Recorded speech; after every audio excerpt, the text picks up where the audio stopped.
Hi, everyone. I want to introduce myself real quick. My name is Sean Steele, and I live in Spring, Texas.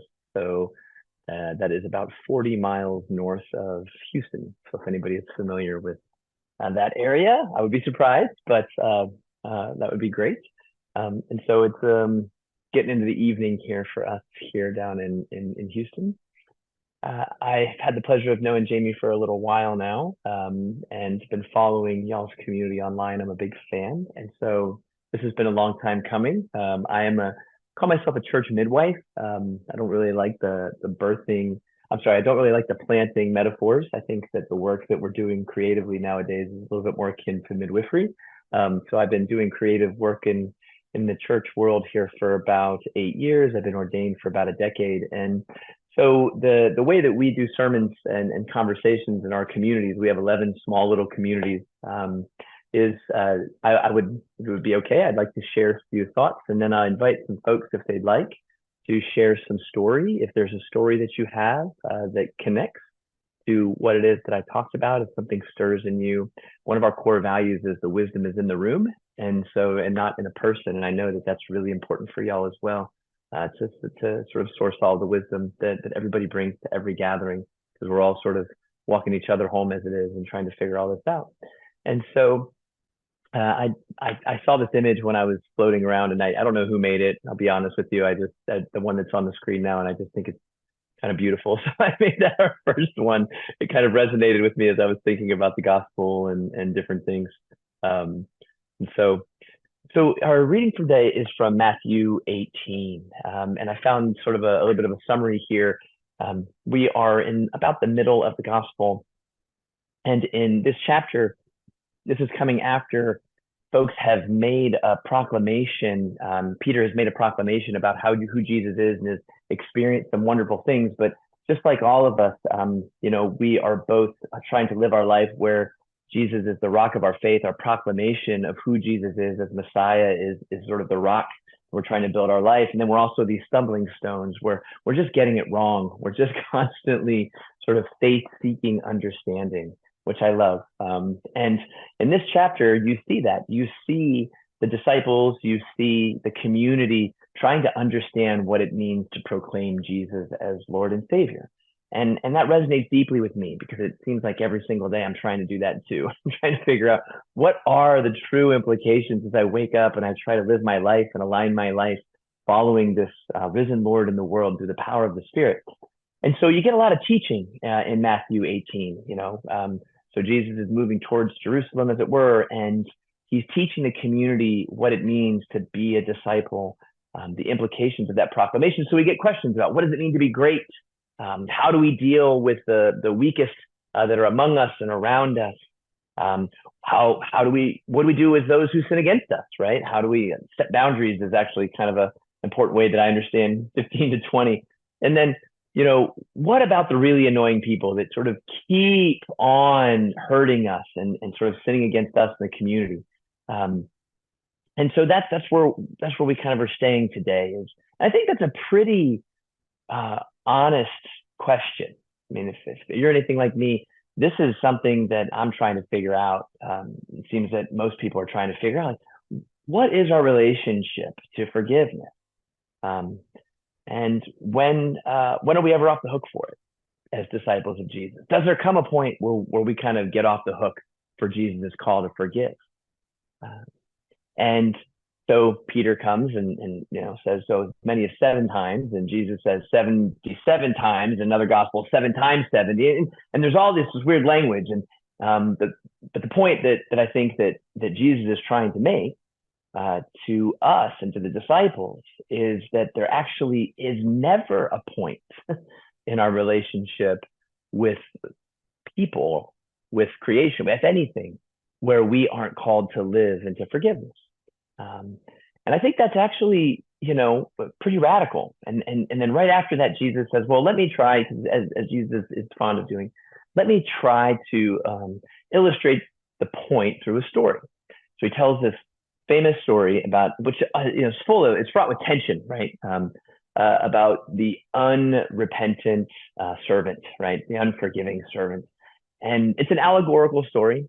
we know that right off the bat because he says, once upon a time, there was a servant, right, a slave, a servant who went to the king and owed him $6 billion. I mean, so like it's literally what they would have heard. So if you do the math on what 10,000 talents is, Jesus starts off and he says, there once was a slave who owed the king $6 billion. Now, I mean, as soon as I said that, if I told you this story, you'd be like, okay, this is hyperbole. Okay, we're not talking about allegory here. We're not trying to match everything up. And who's this? It's like Jesus is trying to drive home a point, right? Using hyperbole, using exaggeration. So there was a person who owed $6 billion, and so they had to make good on their debt, and so there was all these consequences, and then they asked for forgiveness, and there was this moment of grace, this moment of forgiveness, and then that person received that, and I imagine with great joy, and then turned around and went out into the world, and they encountered somebody else who had owed them a debt, and it wasn't an insignificant debt, right? So for us, it probably would have been, the average income here, I think I just read, is $55,000 a year in the United States. And so it was about a third. So I guess it would be, then they turned around and they owed somebody $17,000. And so they came across somebody who owed them not an insignificant amount of money, but, not $6 billion, right? And so owed them, a third of a year's salary. And then that person asked for forgiveness and said, I can't do it. And they said they didn't care, and they had them put in debtor's prison until they worked that off. And then the community saw this, right? And the response of the community was to report that back to the king. And this is where it gets a little weird. And the king's response is, you will be tortured for all eternity, essentially, until you make do. Which I don't really think that that there is that hyperbole in there, which always makes some tension in me. I'll be honest with you. I've been trying to undo the violent Jesus narrative that I inherited from my family and from my culture. And so whenever I see that, I try to have some charity with myself. And there's this guy named Pete Enns, and he is a scholar here, and he says that, when we read scripture, we got to remember that it's a story of God's relationship with God's children, but he lets the kids tell the story. And I love that, right? I love that because I tell you what, I have 3 kids, and the way they're going to tell the story about my relationship with them is going to be really different than the way that I tell the story sometimes. And so I like that. So we get this sort of violent retribution at the end, but I think that misses the point. I think that the point that's trying to be driven home here is that as Christians, we are called to a relationship of forgiveness that is unlike the one that most of us have inherited, right? And sometimes it seems that it's at odds with my own neurology and my own physiology and my own body. And in fact, I think that I've been convinced by the scholars that say that the forgiveness of Jesus is, and these are scholars that wouldn't even be theists, right? These would be just historical religious scholars. They would say that it seems that the teachings of forgiveness from Jesus are quite possibly the most novel and most radical thing that he offered to religion. That Jesus said a lot of things, but not all of them were particularly novel, and all of the things that were said about Jesus weren't novel or new in the history of humans and trying to make sense of God and people and life. But there were some things that seemed pretty novel, and his teachings on forgiveness were quite radical. I mean, he says not only, forgive your enemies, but pray for your enemies, right? And you see him over and over again, people who were suffering some type of consequence or believed to be some type of consequence from God or from other people. And he was restoring them back to life and health and faith and community, that he was basically offering forgiveness to people and the world over and over again. Even on the cross, right? Even on the cross, when he's being brutally murdered, right, and tortured, the story is that he looked upon those that were harming him, and he said, forgive them, for they know not what they do. Never ascribe maliciousness to something that could be explained by ignorance, right? That he never destroyed people's integrity, and he said that he's here to sort of communicate the reality of what it means for us to be a people who forgive. As I was thinking about that, I was praying about that and wondering, like, what is it that I'm going to say about forgiveness for this community that's inspiring? And then I got into like this really weird pattern of thinking as I don't know if you have any other ADHD folks in this community. I'm sure you do. It's a digital community. But my brain started being like, wait a minute. Well, what's the relationship between forgiveness and fairness? I mean, maybe we should talk about that. Or wait a minute. What about forgiveness and mercy? That complicates it, doesn't it? And then there's reconciliation. And what about instances of abuse? Right? Well, then there's subjective forgiveness and there's relational forgiveness. There's interpersonal forgiveness and personal forgiveness. Like, what are the requirements for? I mean, my brain started going over all different types of things. Like, well, what's the role of intent? Does the person have to have remorse? Let me look at the psychological literature on this, right?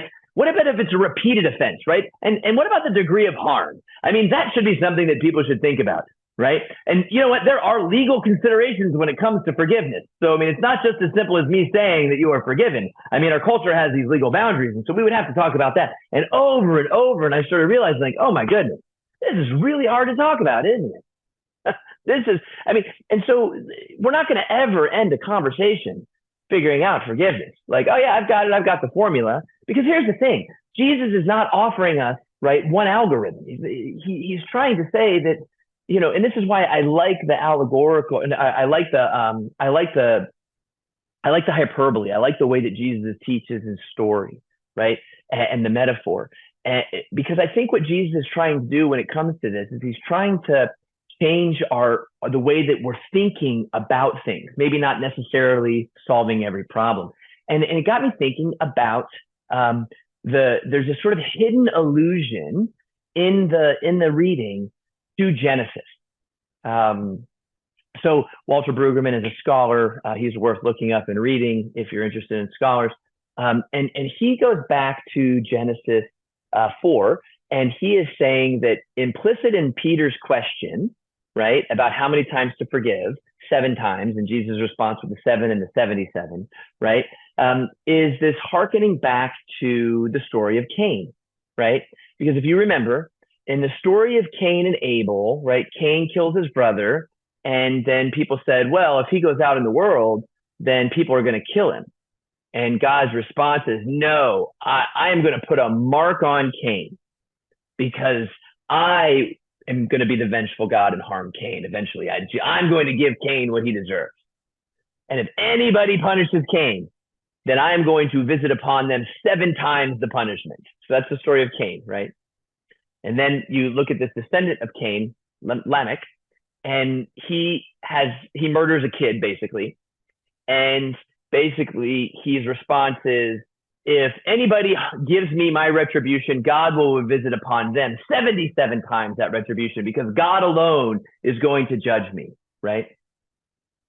And so probably what Walter Brueggemann says is that Jesus' response is a direct response to Lamech, and it means to refute the practice of unbridled vengeance, right? And Jesus embodies the inversion of the world, a world set on the course of death by the family of Cain. So basically, what Walter Brueggemann is saying is that we have all inherited a paradigm of violence and retribution. And if it's not us, we really hope to hell, ironically, and that just came to mind, but we really hope to hell, as it were, that God is going to provide vengeance upon them, literally by sending them to hell and harming them, right? We put our hope in the God who is going to get the vengeance that we deserve, and it's going to be so good and so punishing and so powerful that it's going to be beyond any vengeance that we could possibly give them, right? And I think that what Jesus is saying is that y'all got the wrong paradigm. Like, the God that he is revealing isn't the God that is just waiting up there and saying, hey, you don't worry about it.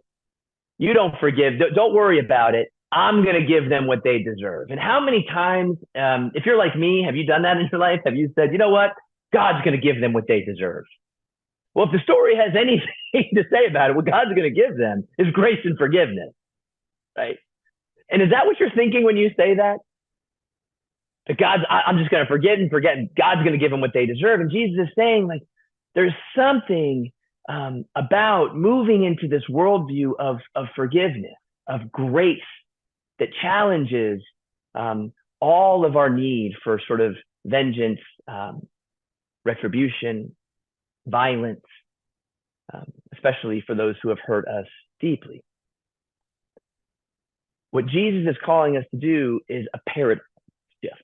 calling us to change the way that we are understanding those that harm us and try to move into a world of grace, a world of forgiveness. And boy, is this hard. I started wondering, like, why is it hard? Like, why is this so hard to live out in my life, to follow this Jesus in this way? I mean, even when I aspirationally say I want to follow Jesus, I get a teaching like this and start thinking about the people who have hurt me and the people that have hurt other people that I love. And this one just really stirs in me to believe that God's grace extends so magnificently over them and over all of creation. And I started realizing that really what it had to do with, at least for me, was I want to feel safe. That there's this lie that I'm believing that somehow that if I don't forgive, then that'll set a boundary and that person will never be able to hurt me again. And so my lack of forgiveness is just me trying to protect myself many times. And then I started thinking, well, see, this is why I think this teaching comes after the teaching before. The teaching before was really about boundaries, if you look at it closely. Well, what do I do if somebody sins against me or hurts me? Well, you go and you tell them. Well, what if they don't listen? Well, you ask some friends, and some friends come, and you say, hey, I've really been hurt on this. And then what if that doesn't work? Well, maybe you invite some people that are, I look at that as maybe therapists or pastors or other people. You really try, you don't give up. But then what if they've really hurt and they don't seem repentant and they don't seem to care? Well, then you set a boundary and you love them from afar. You don't give up on relationship. I mean, the early church figured out you don't give up on relationship, right? But sometimes you have to love them afar for the rest of your life if they don't want to change or acknowledge the hurt.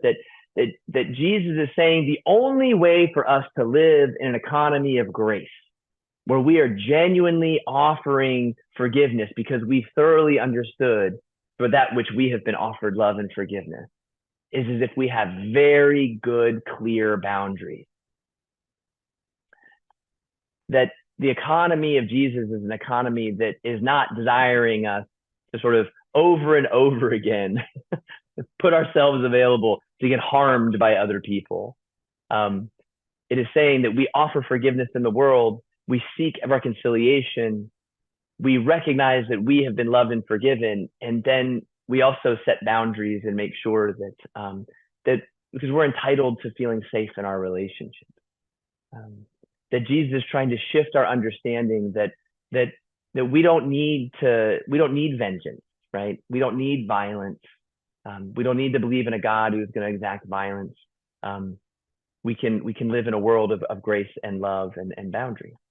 And so I wonder, what is your relationship to forgiveness? Like, what's the story that you were told about it, about people who have harmed you, about your responsibility to those people? I wonder, in the times that you haven't forgiven, or the times that you've been holding on to deep hurt, pain, or resentment, or the times where you take great comfort in the fact that one day God is going to punish this person, right? So we don't have to, right? Like, what's behind that? I don't think we're meant for that. I don't think the story says that we were created for that level of violence and retribution, right? So I wonder, what is it like for you to get curious about this area, this really, really important area of life? What is stirring in you when it comes to this? And do you have a story where you have been set free from sort of the pain or the chains of your lack of forgiveness or desire for health in life with your enemies or for the people that have harmed you? Do you have a story where you are still holding on to a hurt? You don't have to get too deep into it, but are you holding on? And do you feel the weight of that? Are you resting and hoping and that one day God's just going to punish this person fully so that you don't have to? Do you have any stories or any experiences that sort of get at this very difficult teaching of forgiveness? It's Reverend Jamie here in editing mode. A time of sharing was held in the Holy Hermits online worship space following this excerpt from our recording, and we give thanks for all that Reverend Sean offered in leading us to reflect together on forgiveness. Holy Hermits Online also sends love and blessings to St. Isidore Episcopal and all who share ministry with Sean, and we give thanks for Sean's visit with us. For those viewing this sermon not already part of our community at Holy Hermits Online, we are here for you. Visit holyhermits.com.au and go to the sign up page to connect with us, especially if you would appreciate community around you as you explore forgiveness.